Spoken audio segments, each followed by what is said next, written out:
အားလုံးပဲမင်္ဂလာပါကျွန်တော်ဒီနေ့ပြပြပေးသွားမယ့်အကြောင်းအရာလေးကတော့ avoid lifestyle creep လို့ခေါ်တဲ့လူနေမှုကောင်ချက်လာခြင်းကိုရှောင်ရှားရမယ့်အကြောင်းပဲဖြစ်ပါတယ်တနည်းပြောရရင်ကျွန်တော်တို့ဝင်ငွေတစ်ဖြည်းဖြည်းတိုးလာတဲ့အခါ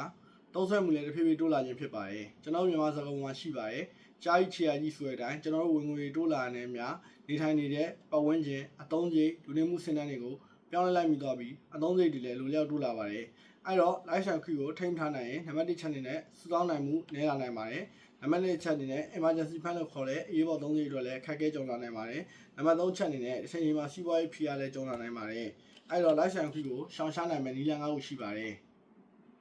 နံပါတ်1ချက်အနေနဲ့ငွေကြေးစီမံမှုပညာရပ်ကိုလေ့လာပါနံပါတ်2ချက်အနေနဲ့မလိုအပ်တဲ့အသုံးစရိတ်ကိုစီးရင်လုပ်ပါနံပါတ်3ချက်အနေနဲ့မလိုအပ်ဘဲမသုံးမိကိုရှောင်ရှားပါနံပါတ်4ချက်အနေနဲ့ဝင်ငွေတိုးလာတိုင်းသုံးစွဲရထက်ပုံမှန်စုဆောင်းမှုကိုဦးစားပေးပါနံပါတ်5ချက်အနေနဲ့တင်ပွားရီမှန်းချက်နဲ့ကိုင်းညီမဲ့အသုံးစရိတ်စနစ်တစ်ခုကိုဖန်တီးပါအဲ့တော့ lifestyle creep ကိုထိန်းချုပ်နိုင်ခြင်းကတင်ပွားမှာစီးတင်ဥစ္စာတိုးဖို့နဲ့မဟုတ်ပဲတင်ရဲ့စိတ်ချမ်းသာမှုကိုလည်းရရှိနိုင်ပါတယ်အားလုံးပဲအဆုံးထိနားထောင်ပြီးရတဲ့ကျေးဇူးတင်ပါတယ်ကျွန်တော်ရဲ့ရဲမနိုင် sharing page ကို like and subscribe ပြုလုပ်ခဲ့ကြပါဦးမမေ့ပါနဲ့